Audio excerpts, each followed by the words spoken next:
What's going on, everyone? Jacob Corright here with Saturday Morning Pick'ems. And today I couldn't think of anybody else than the very same woman who not only birthed me, but got me into college football in the first place. My very own mother is probably the biggest college football fan that you will ever meet. Mom, welcome to the show. Love having you here. This is so fun and exciting. So today we're going to go directly into it with, of course, starting off with one of my favorite games of the day because I am high on Florida right now. Number 4 Florida versus number 21 Texas A&M. First off, Florida starts off the year 2-0, and their offense is averaging, and just think about this, averaging 45 points a game already. Kyle Trask is the storyline. He is going to be a first-round quarterback in the NFL draft this coming up season. Of course, they've got the tight end Kyle Pitts, who also is the best tight end in football. They are completing over 76% of their passes, and that is why Florida is coming in as a heavy favorite against number 21 Texas A&M. While his counterpart Kellen Mond has already struggled this year, he is only completing 58% of his passes. He is the most experienced quarterback in the SEC right now in terms of games played, and he is not having a good year simply for the fact that their offensive line is not good enough to protect Kellen Mond. So I see this as a Gators win, of course, but I'm going to say this is a lot closer than people think at home because Texas A&M and Florida always play each other close. I'm going to go 38-34 Florida wins. Mom, what do you think about this game? Okay. Well, I have my notes. All right. So, Kyle Trask is amazing. Yes. I love him. He's not as good looking as Tim Tebow, but I like him. I think they're going to dominate today. I was reading his stats, and I have my notes. He's got 10 touchdowns and only 1 interception in the first 3 games, I'm pretty sure. Something like that. Anyway, because I think Kyle Trask is that good, they're going to beat him. Yeah. I think easily by a couple touchdowns. Easily. So I took reference off of, and this is something that I did actually with Steve last week, is I took reference off of what Oklahoma has done in the past, and I've used that to kind of help my further predictions. But with Oklahoma going down, this could very well turn into a complete blowout, Florida against Texas A&M, because I think Florida, like I said, could win the SEC this year. That's how good they are. Yeah, all right. Florida. Moving on, we're going to go to number 19, Virginia Tech versus number 8, North Carolina. And that is right, you did not have to clean out your ears. That is number 8, North Carolina. First off, last year, Virginia Tech won in a shootout 43-41 against North Carolina. Every time they play, they are within 1 score of each other in the last 6 years. So that's just a crazy stat, knowing that these two teams are always going to play each other neck and neck. This year, the Tar Heels are averaging 430 yards on the offensive side of the football. And they've got 13 touchdowns and only 2 interceptions from their quarterback, Sam Howell, somebody I've been praising all year long as a returning sophomore who is a stud in the ACC.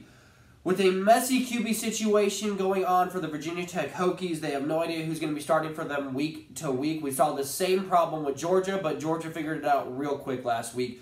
So with not having a steady quarterback position right now, they're going to rely heavily on their defensive front, which was ranked in the top 5 not only last season, but is top 5 every single year in that conference, and a stud running back that is averaging over 1,200 yards last year. They fully expect him to be around that exact same mark this year if he can play due to the COVID restrictions. He was out last week for COVID, so can he play this game for COVID? That is going to be the big question mark for me. I say he does play because they say he is a game-time decision, and I'm going to go this year a 45-42 victory for the North Carolina Tar Heels. I just like what they have going on there on the offensive side of the football. They seem to be snapping at the right moment. Mom, what do you think?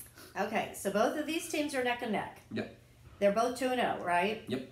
And whatever, the one team that's good at passing, the other team is better at rushing, yada, yada, yada. So I think it's neck and neck, but I think North Carolina wins. I think this is going to be a really fun game. These games, the Virginia Tech and North Carolina games, every single year, like I said, they've come down to a 1-possession shootout. So you know you're going to get a lot of scoring because both offenses, and get this, are giving up 325-plus yards. Even though they're winning, they're still giving up a massive amount of yards throughout the air and ground. So you're going to see another high shootout. Is going to be a fun day. Now we're going to move to a surprising game, a lot of game that people thought were going to be one of the games of the year. But with with both of these teams already having losses through this year, number 22 Texas versus Oklahoma, this is a game that not a lot of people thought was going to be a battle of two teams that are fighting for a division title, but a battle of two teams that were going to be undefeated at this point, and neither of them are. So TCU took down Texas last week. Oklahoma has not only dropped one, but they have dropped two straight.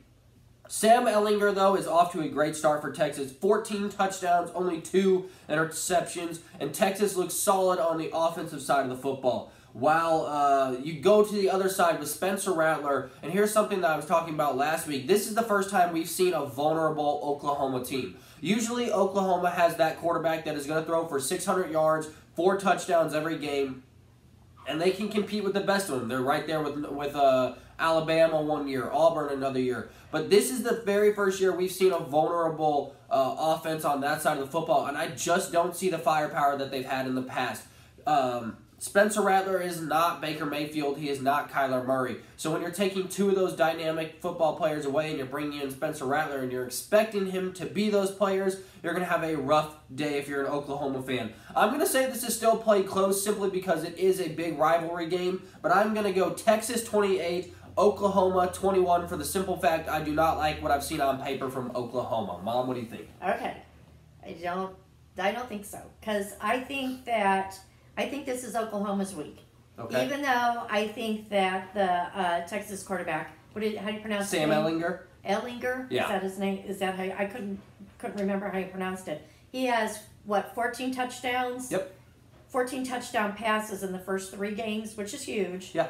I still think Oklahoma has been beaten up so bad that they eke out at the end. Barely, but they win. I think Oklahoma wins. They are due for it. That's why I said last week. Yeah, I think they're due. I figured Oklahoma was going to win last week, and then when they dropped again, that's why I was so shocked because... I mean, I could be wrong. Oklahoma could fall on their face, but I think they're going to eke it out. No, but I definitely... This is a game where if Oklahoma is going to have a gut-wrenching win, this has to be the day because Oklahoma losing 3 straight would be the first time that has happened in over 7 years in that program. So that is not something that they usually do around there. So I do see this game being very close, and Oklahoma could very well sneak away with that win. I think they win. Now we're going to go down to a game that not a lot of people are going to talk about, but Coastal Carolina versus Louisiana Tech. And the reason I bring that game up is the very first week I wanted to pick Louisiana against Iowa State, and I didn't, but I should have gone with my gut because they pulled off the big upset. Both teams are 3-0 coming into the day. Coastal Carolina is averaging 441 yards on the offensive side of the football, and their defense is averaging 400 yards giving up to the other team, which is something that we completely expect from both of these teams.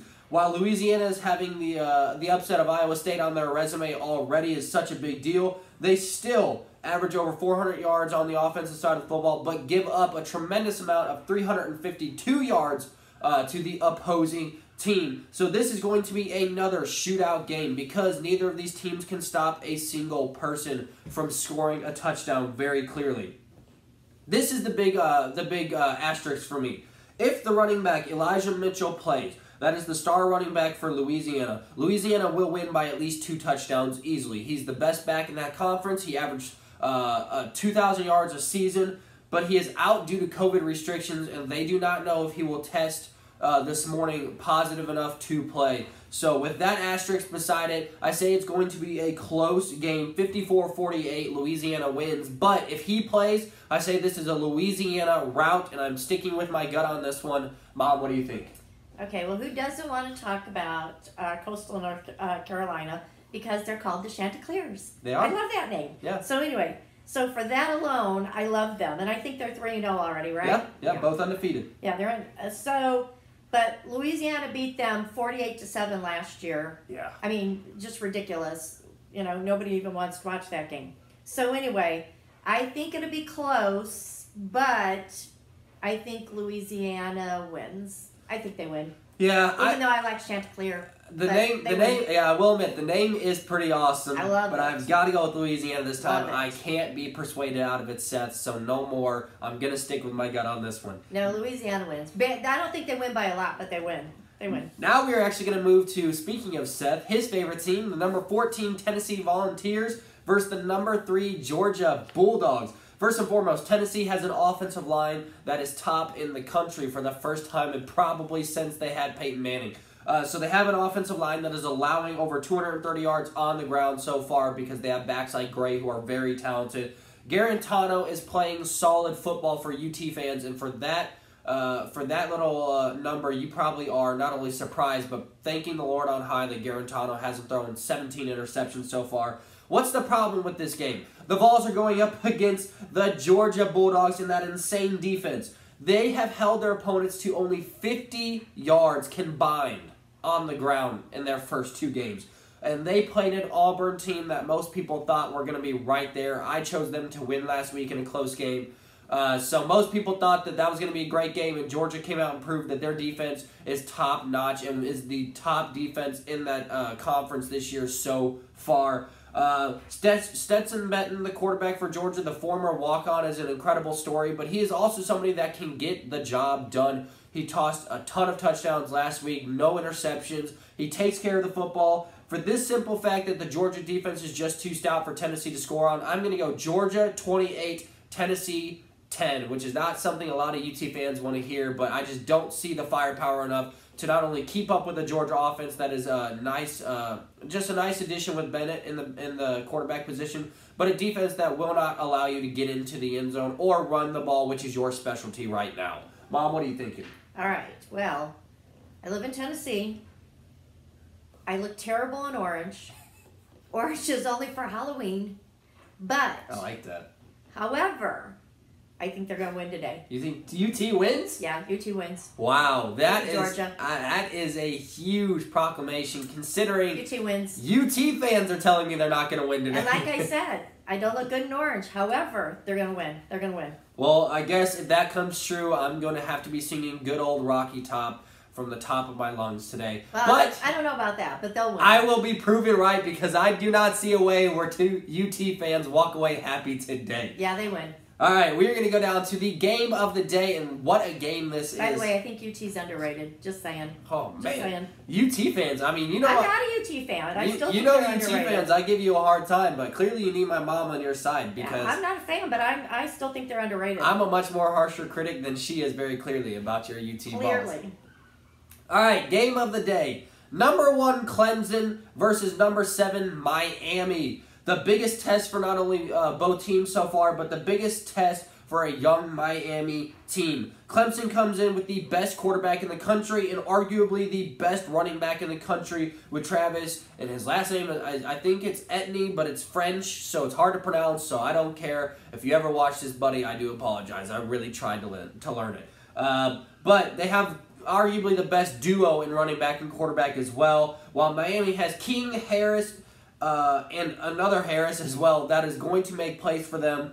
They simply have to go up against one of the best teams in the country and against a Clemson team that most people are favoring to win the national title this year because of Trevor Lawrence and that offensive side of the football. Clemson is the fastest moving offense in college football right now, especially when they're in third down situations. So for that fact, Trevor Lawrence moving this offense as quick as he is, getting those conversions on third down so far, I say this is a Tigers victory, 35-21. Mom, what do you say about the game of the day? Okay.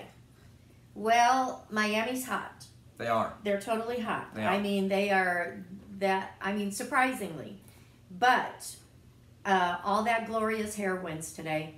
Clemson, they win. And I don't think they win by a lot because Miami is hot. But Trevor Lawrence and all that hair wins. Yep. His hair, yeah, that is something. His hair is glorious, and he will lead them to a victory today. This is going to be one of the best days of college football. That is, of course, until the Oregon Ducks come back in November. But this is going to be a great day of football. You're going to see a lot of shootouts. You're going to see a lot of points. So if you are an offensive-minded fan, then you are going to love this Saturday because the floodgates are open for touchdown dances, tea parties, whatever you like in the end zone. It's going to be happening today. Well, there you have it, our Saturday morning pick'ems. Reminder, make sure to play along on Instagram. The winner gets cash prizes at the end of the year. We still as of week number 5, have no perfect pickers. And I thought we were going to have it last week. I thought we were going to have not only Steve do it, but I thought I was going to do it as well. And neither of us got it. None of you at home even got the sweep because Oklahoma just continues to shock the world. So let's see if we have a perfect picker out there. I will see you on Instagram. What do I get if I win? I mean, you get the love of your son. That is what you get. No. Do I get something for doing yeah, this? if you play on Instagram, you get cash prizes at the end of the year. No, I got time You for can that. join up until week number 7. So all that information is on my Instagram, the Locker Room Podcast 615. So make sure you follow us. Make sure you're staying up to date. This, of course, exclusively is on YouTube. So for all you YouTube watchers, I hope you enjoy. Have a great Saturday.